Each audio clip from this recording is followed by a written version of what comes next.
Welcome to my blog, Storing Polycrisis. This blog is inspired by Stanley Robinson's book, The Ministry for the Future. As a professor at Creighton University, I was asked to read his book and to think with my colleagues about the implications that he brings to our attention.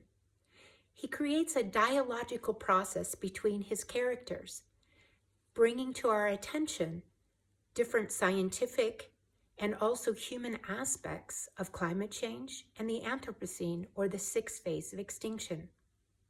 Through the dialogical process, he brings into place a continuing dialogue about climate change, showing the suffering of the millions that might die from a wet bulb incident because we can't survive and adapt to high temperatures with humidity. He also brings in the financial aspects, how we can use blockchain and new technologies to trace money and to create more equitable futures.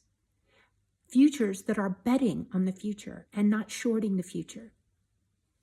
He brings together a storyline that also brings in the international effects of climate change and the power plays. But he uses a wonderful reference from the book of Isaiah, transforming swords into plowshares. That was the inspiration for a statue given by the Russians to the United Nations in 1959.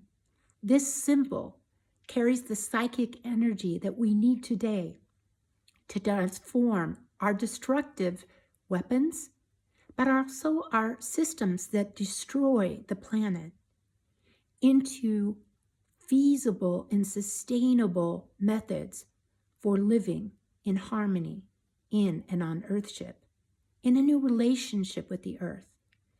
We need to use our technologies and our know-how in a revolution based on laws that will reconfigure the way we produce, the way we invest, and the way we care for our planet and the people on Earth.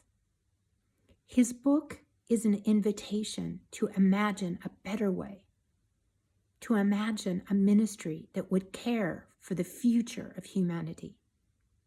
His book takes place in Zurich, a place where he lived with his wife in the 1980s, with intimate knowledge of the region. He even describes the Valais and the mountain passes where I live.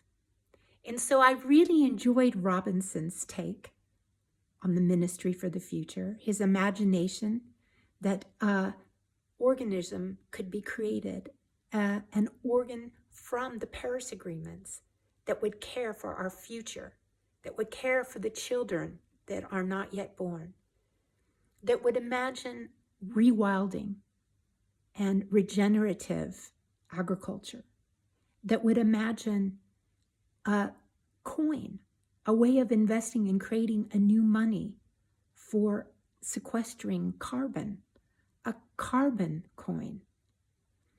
These different possibilities are coming to play in the future, but we need to have the intention to turn what is destructive into what can regenerate and repair the Earth and our relationships with the natural environments that we live in.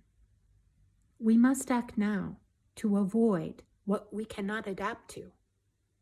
Thank you for looking at my blog and for considering the important and very urgent message that Robinson is conveying. Goodbye.